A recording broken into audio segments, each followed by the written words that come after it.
So welcome to another video. आज हम लोग फार्माकोलॉजी के लेक्चर 5 को एनालाइज करेंगे, ठीक है, जहाँ पर हम लोग रूट ऑफ एडमिनिस्ट्रेशन के बारे में पढ़ेंगे, ड्रग्स के root of administration.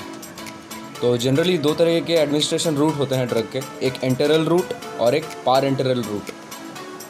So enteral root किसको बोलते हैं? Oral injection of the drug. अगर किसी मेडिसिन को हम लोग ओरल कैविटी से इंजेस्ट कर रहे हैं अपने बॉडी में, तो उसको बोला जाता है एंटेरल रूट, जो कि इंटेस्टाइन के थ्रू पास होगा। वही चीज़ यहाँ पर लिखा हुआ है, oral injection through intestinal action, example oral route. जैसे कि हम जो भी टैबलेट्स लेते हैं या मल्टीविटामिन्स के कैप्सूल या फिर कोई सिरप जैसे कोरेक्स वगैरह, तो सब के सब ओरल रूट से ही लिया जाता है, जो कि इंटेस्टाइन के थ्रू ही एक्शन अपना शो करता है, और वो सब ओरल इंजेक्शन का पाथ को फॉलो करेगा, जिसके खातिर वो एंटेरल रूट के अंतर्गत आएगा, enteral route of drug administration के अंतर्गत, ठीक है। So it shows first pass metabolism. First pass metabolism मतलब वो बाई इंटेस्टाइनल ट्रैक्ट जाएगा, फिर वो एब्जॉर्ब होगा, फिर वो अपना एक्शन शो करेगा, जिसके वजह से यहाँ पे बायो अवेलेबिलिटी कभी भी 100% नहीं हो सकता। सो it shows first pass metabolism. Efficacy can be less. अब एफिकेसी का मतलब क्या होता है? Efficacy is the desired effect producing ability of the drug. मतलब वो ड्रग का डिज़ायरेबल इफेक्ट प्रोड्यूस करने का जो क्षमता है, एबिलिटी है, उसी को हम लोग एफिकेसी ऑफ द ड्रग बोलते हैं। कभी कभी कोई स्टूडेंट्स एफिकेसी और पोटेंसी में कंफ्यूज हो जाते हैं। तो एफिकेसी होता है can be defined as the desirable effect producing ability of the drug, ठीक है। और पोटेंसी का मतलब होता है कि ऐसा कंसंट्रेशन ऑफ द ड्रग का वो कंसंट्रेशन जब वो अपना मैक्सिमम डिज़ायरेबल इफेक्ट शो कर सके। तो यहीं पर मैक्सिमम स्टूडेंट्स कंफ्यूज हो जाते हैं कि एफिकेसी और पोटेंसी के बीच में डिफरेंस। तो potency concentration of the drug है, और efficacy is the ability of the drug to produce its desirable effect, ठीक है। एफिकेसी एक एबिलिटी है और पोटेंसी एक कंसंट्रेशन ऑफ द ड्रग है, जिस टाइम पे वो मैक्सिमम डिज़ायरेबल इफेक्ट शो कर सकता है, ठीक है। सो एंटेरल में oral injection through intestinal action, ठीक है। ओरल रूट में टैबलेट्स, कैप्सूल एंड सिरप्स, जिसको हम लोग ओरली कंज्यूम करते हैं, वो फर्स्ट पास मेटाबॉलिज्म शो करेगा और एफिकेसी उसका कम होगा। मतलब ability to produce the desirable effect of this drug can be less in case of enteral route. अब हम लोग देखेंगे पार एंटेरल रूट के बारे में। सो पार एंटेरल नाम से ही पता लग रहा है, अदर देन एंटेरल रूट, मतलब एंटेरल रूट के अलावा और अगर कोई रूट है तो उसको हम लोग पार एंटेरल रूट बोलते हैं। जैसे अदर देन ओरल रूट, सो बियॉन्ड इंटेस्टाइन, मतलब वो इंटेस्टाइन के थ्रू एब्जॉर्ब नहीं होगा, ठीक है।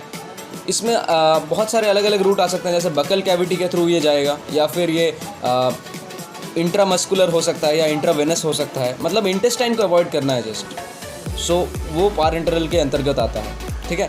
सो एक पोटेंसी, जो मैंने अभी कहा था कि पोटेंसी होता क्या है, पोटेंसी का यहाँ पर एक शॉर्ट डेफिनेशन मैंने लिखा है, amount of drug needed to produce a certain response. मतलब वो कंसंट्रेशन ऑफ द ड्रग, मतलब एक हद तक जो ड्रग का क्वांटिटी है, उस क्वांटिटी, उस कंसंट्रेशन के बारे में अगर हम लोग बात कर रहे हैं कि कितना कंसंट्रेशन चाहिए एक डिज़ायरेबल रिस्पॉन्स को जनरेट करने के लिए, उसको हम लोग पोटेंसी बोलते हैं, ठीक है। But it is completely different than efficacy. Efficacy कोई कंसंट्रेशन या अमाउंट ऑफ ड्रग नहीं है, वो एक एबिलिटी है ड्रग का, जिससे वो एक अपना डिज़ायरेबल इफेक्ट शो कर सके, ठीक है। So have a note of it. आगे बढ़ते हैं। तो अब हम लोग देखेंगे लिमिटेशन ऑफ एंटेरल रूट। मतलब एंटेरल रूट से अगर हम लोग ड्रग्स को इंजेस्ट कर रहे हैं अपने बॉडी में, कोई भी मेडिसिन को, तो उसके क्या क्या लिमिटेशंस हो सकते हैं, और हम लोग किस तरीके से पार एंटेरल रूट को ज़्यादा सक्षम मानेंगे एंटेरल रूट से, क्यों मानते हैं, उसी के बारे में अभी हम लोग देखेंगे। सो लिमिटेशन पहला है फर्स्ट पास मेटाबॉलिज्म। अगर कोई भी ड्रग को हम लोग एंटेरल रूट से इंजेस्ट कर रहे हैं बॉडी में, मतलब वाया दी GIT, गैस्ट्रो इंटेस्टाइनल ट्रैक्ट, और फिर वो ब्लड वेसल में जा रहा है, तो इसको हम लोग बोलते हैं फर्स्ट पास मेटाबॉलिज्म। मतलब हम लोगों ने ड्रग को खाया, वो GIT के थ्रू लिवर में गया, और वाया लिवर वो फिर ब्लड स्ट्रीम में गया एब्जॉर्ब होने के लिए, तो उसको हम लोग बोलते हैं फर्स्ट पास मेटाबॉलिज्म। और इसी फर्स्ट पास मेटाबॉलिज्म के चलते एंटेरल रूट से अगर ड्रग को लिया जाता है तो उसका एफिकेसी कम हो जाता है, एफिकेसी कम हो सकता है, एफिकेसी में भी लेस, ठीक है। सेकेंड है स्लो एक्शन। तो हालांकि अगर ड्रग, जाहिर सी बात है कि अगर ड्रग को बहुत लंबा रास्ता तय करना पड़ेगा तो उसका एक्शन बहुत स्लो हो जाएगा।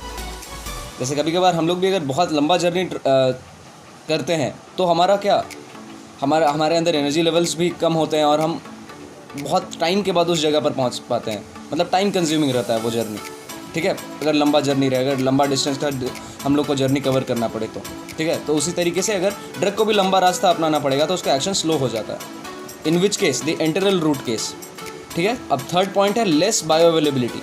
अब बायो अवेलेबिलिटी मतलब क्या होता है, पिछला वीडियोस में मैंने भी बताया था कि bio availability is the rate and extent of the absorption of the drug, ठीक है। सो अगर एंटेरल रूट से हम लोग ड्रग्स को ले रहे हैं तो उसका बायो अवेलेबिलिटी कभी भी 100% नहीं हो सकता है। The bioavailability will be less in case of the enteral route of drug injection. So 3 यहाँ पर लिमिटेशंस हम लोगों ने पढ़ा। फर्स्ट पास मेटाबॉलिज्म, जिसकी वजह से efficacy may be less in case of enteral route. Second is slow action of the drug, and third is the less bioavailability, and which is never 100% in case of enteral route. So यहाँ तक तो हो गया। अब आगे देखते हैं पार enteral route के बारे में, ठीक है। So पार enteral route क्या होता है? It is the beyond intestinal route। मतलब इसमें हम अलग अलग तरीके के फॉर्म्स को खोजते हैं, फॉर्म्स के बारे में पढ़ते हैं अदर देन GIT ट्रांसपोर्टेशन। मतलब उस ड्रग को ओरल रूट या GIT से होकर नहीं जाना पड़ेगा, कहीं और तरीके से, किसी और तरीके से वो ड्रग अपना एक्शन शो करेगा। और यहाँ पर क्या इसका एडवांटेज क्या है पारेंटरल रूट का, कि ये बाईपास मेटाबॉलिज्म शो करता है। मतलब GIT के रास्ते से जाने का ज़रूरत ही नहीं है, ये डायरेक्टली ब्लड वेसल में पहुँच जाएगा, फिर वहीं से एब्जॉर्ब होकर अपना इफेक्ट शो कर सकता है, ठीक है। तो इसे लंबा रास्ता तय करने का ज़रूरत नहीं है। सो पहला पारेंटरल रूट कौन सा है? ये है सबलिंगुअल रूट, ठीक है। तो सबलिंगुअल रूट के बारे में हम लोग पढ़ेंगे। Suppose for example a tablet is placed below our tongue and due to the presence of saliva it mixes with the saliva and a viscous paste is being made in mouth and is diffuse through the capillaries directly systemic circulation without the enteral route. अब इसका मतलब क्या है? इसका मतलब ये है कि अगर किसी ड्रग को, जैसे नाइट्रोग्लिसरीन के टैबलेट्स वगैरह, जब हम लोग हाइपरटेंशन के केसेस में किसी पेशेंट में अगर हाइपरटेंशन है या कुछ भी ऐसा सिम्टम्स है तो हम लोग नाइट्रोग्लिसरीन टैबलेट्स को भी कभी कभी यूज़ करते हैं, जिसे हम लोग सबलिंगुअली प्लेस करते हैं, मतलब टंग के नीचे। और वो सलाइवा के प्रेजेंस में वो टैबलेट सलाइवा के साथ मिक्स होकर एक थिक पेस्ट बनाता है, ठीक है। और वो पेस्ट मुंह में रहता है, माउथ में रहता है, और वो डिफ्यूज़ हो जाता है कैपिलरीज में, बकल कैविटी के कैपिलरीज में, फिर डायरेक्टली वो एब्जॉर्ब हो जाता है। मतलब उसे GIT के थ्रू जाने का ज़रूरत ही नहीं है, वो डायरेक्टली कैपिलरीज के थ्रू ही डिफ्यूज़ होकर एब्जॉर्ब हो जाएगा, जिसे हम लोग सिस्टेमिक सर्कुलेशन बोलते हैं, ठीक है।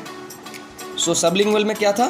टैबलेट जो कि टंग के नीचे हम लोग प्लेस करेंगे और वो सलाइवा के साथ मिक्स होकर एक थिक पेस्ट बनाएगा, फिर कैपिलरीज के थ्रू वो डिफ्यूज़ हो जाएगा और अपना एक्शन शो करेगा, जो कि सिस्टेमिक सर्कुलेशन के अंतर्गत आता है। और यहाँ पर एंटेरल रूट फॉलो हो ही नहीं रहा, तो क्या मतलब कितना ही एडवांस सा, कितना अच्छा टेक्निक है ये, अदर देन एंटेरल, ठीक है। सो पार एंटेरल का पहला है sublingual. So have a note of it. आगे बढ़ते हैं। जैसा कि हम लोग देख रहे थे पार एंटेरल रूट में सबलिंगुअल फॉर्म ऑफ टैबलेट्स। सो वो टैबलेट्स सबलिंगुअल फॉर्म में हम लोग तभी पेशेंट्स में दे सकते हैं अगर वो ड्रग लिपिड सोल्यूबल होगा।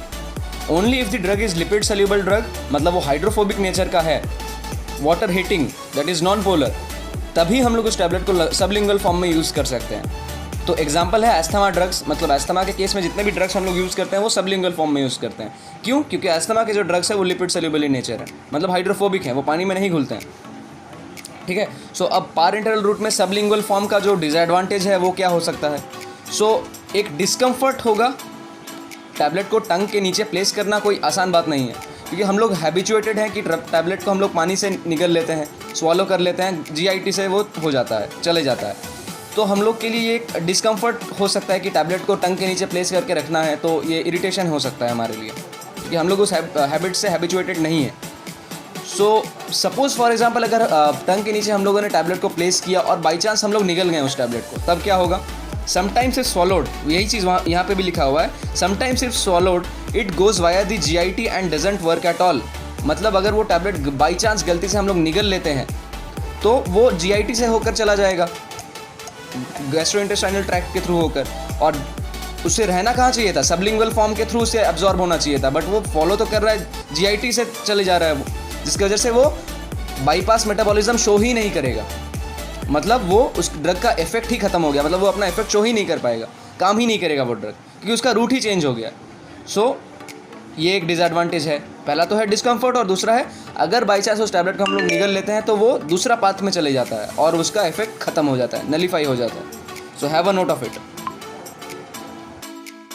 तो अब हम लोग देख लेते हैं बकल रूट से टैबलेट्स को किस तरीके से वो कौन सा रूट फॉलो करेगा बकल रूट से देने पर। तो यहाँ पर tablet is placed beside the cheeks and then it penetrates through the capillaries to the systemic circulation. मतलब चीक्स के बगल में मुझे टैबलेट को प्लेस करना होगा, ठीक है, और ये कैपिलरीज के थ्रू एब्जॉर्ब होके ये सिस्टमिक सर्कुलेशन में चल जाएगा, मतलब ब्लड वेसल्स में, और ये पूरा बॉडी में फैल जाएगा इसका इफेक्ट्स। तो बकल रूट में ये देखने को मिलता है, मतलब ये जो प्रोसेस है उसके थ्रू ही ड्रग एब्जॉर्ब होता है ब्लड स्ट्रीम में। और इसका एक डिसएडवांटेज क्या हो सकता है, ये भी थोड़ा अनकंफर्टेबल हो सकता है, क्योंकि जनरली हम लोग ये रूट को फॉलो नहीं करते हैं दिनचर्या के लाइफ में। हम लोग ओरल रूट से ही गैस्ट्रोइंटेस्टाइनल ट्रैक्ट के थ्रू ही मेडिसिन को स्वॉलो कर लेते हैं, ठीक है। तो नेक्स्ट है रेक्टल रूट। रेक्टल रूट में क्या होता है, drug is entered through rectum, ठीक है। सो ये भी बहुत एम्बैरेसिंग और एक तरीके से अनकंफर्टेबल हो सकता है पेशेंट के लिए। तो it is totally different than the oral route. Example में diazepam, paracetamol, indomethacin, pile creams et cetera. तो ये एग्जाम्पल्स बहुत इंपॉर्टेंट है, आप नोट डाउन कर लीजिएगा। अब नेक्स्ट है सबक्यूटेनियस रूट। यहाँ पे क्या होता है, drug is injected to the layer below the skin after pulling. मतलब स्किन को पुल करने के बाद स्किन के जो नीचे का लेयर है वहाँ पर ड्रग को हम लोग इंजेक्शन से इंजेक्ट कर देते हैं, ठीक है। उसी एरिया को बोलते हैं सबक्यूटेनियस एरिया, और वहाँ से वो रूट से जो ड्रग जाए उसे बोलते हैं सबक्यूटेनियस रूट, ठीक है। तो एग्जाम्पल में है इंसुलिन। जो टाइप 1 डायबिटीज़ मेलिटस के पेशेंट्स होते हैं वो भी इंसुलिन के इंजेक्शंस लेते हैं बिफोर ईटिंग सम फूड, ठीक है, ताकि वो इंसुलिन जाके शुगर ग्लूकोज ब्लड शुगर से, मतलब जैसे ही फूड लेने के बाद ब्लड शुगर स्पाइक करेगा, उस शुगर से जाके इंसुलिन बाइंड कर जाए और वो पेशेंट को हार्म कॉज ना करे, ठीक है। सो ये टाइप 1 डायबिटीज़ मेलिटस के पेशेंट्स भी इस्तेमाल करते हैं इंसुलिन को सबक्यूटेनियस इंजेक्शन के रूप में। हेपारिन, ठीक है। तो इंसुलिन और हेपारिन इंजेक्शंस सबक्यूटेनियस रूट के एग्जांपल हैं। So have a note of it. आगे बढ़ते हैं। तो अब हम लोग जो सबक्यूटेनियस रूट था उसी का कुछ पॉइंट्स को और देख लेते हैं। तो यहाँ पर लिखा हुआ है this route accept the drug at less quantity than other routes. मतलब जो अलग अलग रूट्स होते हैं, जैसे अभी हम लोग ने देखा बकल रूट हो गया, सबलिंगुअल रूट हो गया, तो ये जो सबक्यूटेनियस रूट है यहाँ पर जो ड्रग का एब्जॉर्प्शन रेट होगा, ठीक है, वो बहुत कम क्वांटिटी में एब्जॉर्ब होगा, ठीक है। तो यहाँ पर क्या लिखा हुआ है, subcutaneous rich in nervous tissues. मतलब जो सबक्यूटेनियस एरिया है हमारा, स्किन को पुल करने के बाद जैसे हम लोग इंजेक्ट करते हैं नीचे, तो उस एरिया को सबक्यूटेनियस एरिया बोलते हैं। सो वो जो एरिया है वो रिच इन नर्वस टिश्यूज होता है, नर्वस टिश्यूज से भरा हुआ रहता है वो एरिया, ठीक है। सो अब है हमारा नेक्स्ट रूट इनहेलेशनल रूट। तो इनहेलेशनल रूट में क्या होता है, volatile drug is inhaled and then it gets dissolve with blood to show its action throughout the body, ठीक है। तो थ्रू आउट द बॉडी में ये ड्रग सर्कुलेट हो जाता है। कब, मतलब वो ड्रग का वोलाटाइल होना बहुत ज़रूरी है, तभी उसे हम इनहेल करेंगे, ठीक है, और वो जाएगा, डिजॉल्व हो जाएगा ब्लड स्ट्रीम में जाके, और ये पूरा बॉडी में जाके अपना इफेक्ट दिखाएगा, सिस्टमिक सर्कुलेशन जिसे हम बोलते हैं, ठीक है। एग्जाम्पल में क्या है, जनरल एनेस्थेटिक्स, जो कि हम लोग इनहेल कर लेते हैं और फिर वो बहुत जल्दी, बहुत वेरी फास्ट एक्शन लिखा हुआ है यहाँ पर भी, बहुत जल्दी अपना एक्शन दिखाएगा और ऑल ओवर बॉडी में वो सर्कुलेट होकर सिस्टमिक सर्कुलेशन के थ्रू अपना एक्शन दिखाएगा। एक और पॉइंट है, we need sophisticated instrument and trained person. तो ये बहुत इंपॉर्टेंट पॉइंट है कि इनहेलेशनल ड्रग्स को यूज़ करने के लिए एक सोफिस्टिकेटेड इंस्ट्रूमेंट सिस्टम का होना बहुत ज़रूरी है, और ट्रेंड पर्सन भी चाहिए हमें। ये बहुत इंपॉर्टेंट पॉइंट है। कोई भी इसे इंड्यूस नहीं करा सकता पेशेंट्स में, तो ट्रेंड पर्सन का होना बहुत ज़रूरी है, ठीक है, इनहेलेशनल ड्रग्स के केस में। अब नेक्स्ट है नेज़ल रूट। नेज़ल रूट में क्या है, less user friendly. Nasal route बहुत ही कम यूज़र फ्रेंडली है, ये इंपॉर्टेंट पॉइंट है। नेक्स्ट है, small droplets of drug is inserted in the nasal route. मतलब ड्रग का जो ड्रॉपलेट्स है वो थोड़े हद तक हम नेज़ल रूट में इंड्यूस कर देते हैं पेशेंट्स में। जैसे ऑट्रिविन वगैरह होता है, जैसे नेज़ल स्प्रे वगैरह होते हैं, वो भी नेज़ल रूट से ही फॉलो करते हैं, ठीक है। एग्जाम्पल में है GnRH agonist and swine flu vaccine. तो ये सब हम लोग देते कैसे हैं, एक नेबुलाइजर के थ्रू, स्प्रे के सहारे, ठीक है। जैसे हम लोग ऑट्रिविन जो नेज़ल स्प्रे है हमारा, तो वो कैसे पेशेंट्स में दिया जाता है, वो पेशेंट्स नेज़ल रूट में वो ऑट्रिविन को लेकर स्प्रे कर देते हैं, ठीक है। तो वो फिर नेज़ल रूट से होता हुआ इफेक्ट शो करता है, ठीक है। सो स्वाइन फ्लू के जो वैक्सीन है या GnRH एगोनिस्ट ड्रग्स जो है वो एक नेबुलाइजर के थ्रू एक स्प्रे की तरह हम लोग पेशेंट्स में दे देते हैं और वो नेज़ल रूट से अपना इफेक्ट शो करता है, ठीक है। सो आगे बढ़ते हैं। सो अब हमारा नेक्स्ट पॉइंट है इंट्रामस्कुलर रूट। तो इंट्रामस्कुलर रूट में क्या होता है, drug is inserted inside the muscles के अंदर ड्रग को हम लोग इंजेक्ट कर देते हैं। और यहाँ पर एक बहुत इंपॉर्टेंट पॉइंट है कि वो जो ड्रग को हम लोग इंजेक्ट कर रहे हैं मसल्स में, वो ड्रग का लिपिड सोल्यूबल होना बहुत ज़रूरी है। जैसे सबलिंगुअल रूट में भी हम लोगों ने देखा था कि ड्रग का लिपिड सोल्यूबल होना बहुत ज़रूरी है, वरना वो इफेक्ट ही नहीं शो कर पाएगा। नेक्स्ट है given in deltoid and tricep tissues. Triceps और डेल्टॉइड के जो टिश्यूज़ होते हैं वो काफ़ी बड़े होते हैं एज़ कम्पेयर टू हाथ के अदर मसल्स जो बाइसेप्स वगैरह है उसके मुकाबले। तो लार्ज मसल ग्रुप में ही इन्हें इंजेक्ट करते हैं, डेल्टॉइड के मतलब शोल्डर के या फिर ट्राइसेप्स के टिश्यूज़ में, ठीक है। तो ये थोड़ा बहुत पेनफुल भी होता है जब, ऑफकोर्स जाहिर सी बात है, अगर स्किन को पेनिट्रेट करके कोई चीज़ अंदर घुस रहा है, ठीक है, स्किन को या मसल्स को, तो पेन तो होगा ही, ठीक है। तो इट इज़ लिटिल पेनफुल क्योंकि मसल्स के थ्रू होते वो इंजेक्शन जा रहा है। अब next point, not large quantity can be inserted, मतलब वो जो हम लोग ड्रग को इंजेक्ट करेंगे वो बहुत ज़्यादा क्वांटिटी में इंजेक्ट नहीं कर सकते, ठीक है, क्योंकि हम लोग मसल रूट को फॉलो करें, इंट्रामस्कुलर रूट को, ठीक है। So have a note of it. हमारा नेक्स्ट रूट है आईवी, इंट्रावेनस रूट। सो यहाँ पर क्या होता है, इंट्रावेनस रूट में 100% बायो अवेलेबिलिटी। अब बायो अवेलेबिलिटी के बारे में हम लोगों ने देखा था पिछले वीडियोज़ में कि bio availability is the rate of absorption of the drug, मतलब वो किस हद तक, कितना हद तक एब्जॉर्ब होता है। तो ये बहुत इंपॉर्टेंट पॉइंट है कि इंट्रावेनस जो रूट होता है वहाँ पर 100% बायो अवेलेबिलिटी के साथ वो शो करता है, मतलब 100% वो जितना ड्रग हम लोग देते हैं वो पूरा का पूरा 100% एब्जॉर्ब कर लेता है बॉडी, ठीक है। सो नेक्स्ट है, drug is given in the form of bolus और infusion depending upon the drug, ठीक है। बोलस मतलब एक तरीके का निवाला, एक छोटा सा पार्ट के फॉर्म में, ठीक है। And infusion depending upon the drug, that is it's either small और लार्ज वॉल्यूम पारेंटरल ड्रग। और ड्रग के ऊपर डिपेंड करेगा वो किस तरीके का ड्रग है, उसके ऊपर बेस करके हम या तो वो ड्रग को बोलस के फॉर्म में, मतलब निवाले के फॉर्म में, छोटे पार्ट के फॉर्म में देंगे, या फिर वो इन्फ्यूजन के तरीके से देंगे पेशेंट्स में, ठीक है। अच्छा, यहाँ तक हो गया। अब है inserted in the superficial blood vessels. Superficial मतलब वो ये जो स्किन के ऊपर से मेरे जो ब्लड वेसल्स दिख रहे हैं, वेन्स, ठीक है, इसी के थ्रू हम इंजेक्ट करेंगे, मतलब कैन्यूला के थ्रू ड्रग्स को दे देंगे, ठीक है। सुपरफिशियल मतलब स्किन के ऊपर जो विजिबल हमारे वेन्स है, ब्लड वेसल्स है, उसी के थ्रू, ठीक है। So have a note of it. आगे बढ़ते हैं। सो ये जो रूट है हमारा इंट्रावेनस रूट, इसका एक एडवांटेज क्या है, रैपिड ऑनसेट ऑफ एक्शन, मतलब जो एक्शन होगा ड्रग का तुरंत देने के बाद वो बहुत फास्ट होगा, बहुत फास्ट, मतलब तुरंत जैसे दिया हमने वो तुरंत अपना एक्शन शो कर देगा। And it is used when patient is in coma, मतलब कोमेटोस पेशेंट्स में, जब होश में नहीं है पेशेंट, तब तो उन्हें हम जगह के ओरल रूट से दे नहीं सकते, जाहिर सी बात है। तो ये हम तब पेशेंट में यूज़ कर सकते हैं इंट्रावेनस रूट को, जबकि यहाँ पे बायोअवेलेबिलिटी 100% है। तो हालांकि बहुत अच्छा, मतलब बहुत अच्छा और बहुत फास्ट एक्शन शो करेगा, ठीक है। तो कोमेटोस पेशेंट में जब कोई जरिया नहीं है, कोई रास्ता नहीं है ओरल रूट से या कोई भी रूट से नहीं दे सकते पेशेंट में, होशी में नहीं है पेशेंट, तो हम लोग इंट्रावेनस रूट से देते हैं। अच्छा, ये थोड़ा पेनफुल होगा ऑफकोर्स, जब ब्लड वेसल्स को चीरते हुए कैन्यूला अंदर जाएगा तो ऑफकोर्स पेनफुल होगा ही, ठीक है। सो यहाँ तक आई होप सो क्लियर हो गया है आपको। नेक्स्ट बढ़ते हैं आगे, इंट्रापेरिटोनियल रूट। तो यहाँ पर क्या होता है कि drug is inserted in peritoneal cavity, मतलब पेरिटोनियल कैविटी अब क्या होता है, तो यहाँ पर लिखा हुआ है जैसे कि आप देख सकते हैं, space with in the abdomen that contains the intestines, the stomach and the liver, मतलब हमारा जो एब्डोमिनल कैविटी के अंदर जो स्पेस है उसी को हम लोग पेरिटोनियल कैविटी बोलते हैं। तो वहाँ पर ड्रग को इंजेक्ट कर दिया जाता है, ठीक है।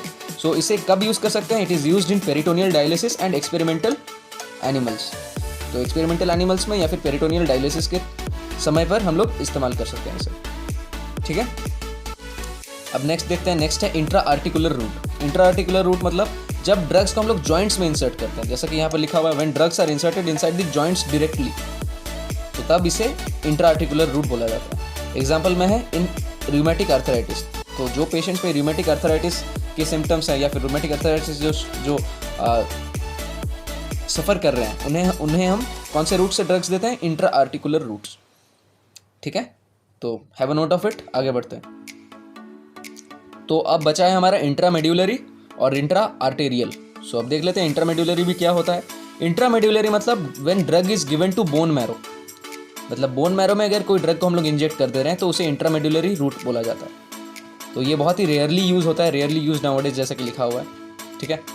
सो नेक्स्ट है इंट्रा आर्टेरियल। अब इंट्रा आर्टेरियल में क्या होता है, आर्टरीज में हम लोग ड्रग को इंजेक्ट कर देते हैं पेशेंट्स में। सो यहाँ पर पॉइंट है कब इस्तेमाल करते हैं इसे, used when peripheral vascular tissues related disease is associated with patient. मतलब पेशेंट में जब पेरिफेरल वैस्कुलर टिश्यूज से रिलेटेड कोई डिजीजेस हैं तभी हम इंट्रा आर्टेरियल रूट को फॉलो करते हैं, मतलब आर्टरीज में डायरेक्टली ड्रग को इंजेक्ट कर देते हैं। ठीक है, सो ये हमारा टॉपिक रूट्स का ख़त्म हुआ। यहाँ तक ही था। इंटरल और पारेंटरल के बीच में डिफरेंस, बायोअवेलेबिलिटी और बाकी के जो रूट्स हैं हमारे बकल कैविटी रूट या फिर जितने भी हम लोगों ने देखा आज। तो आशा करता हूँ आपको सब समझ में आया होगा, और वीडियो अगर पसंद आई हो तो प्लीज़ लाइक करें, शेयर करें सब, and please subscribe to my channel. Thank you.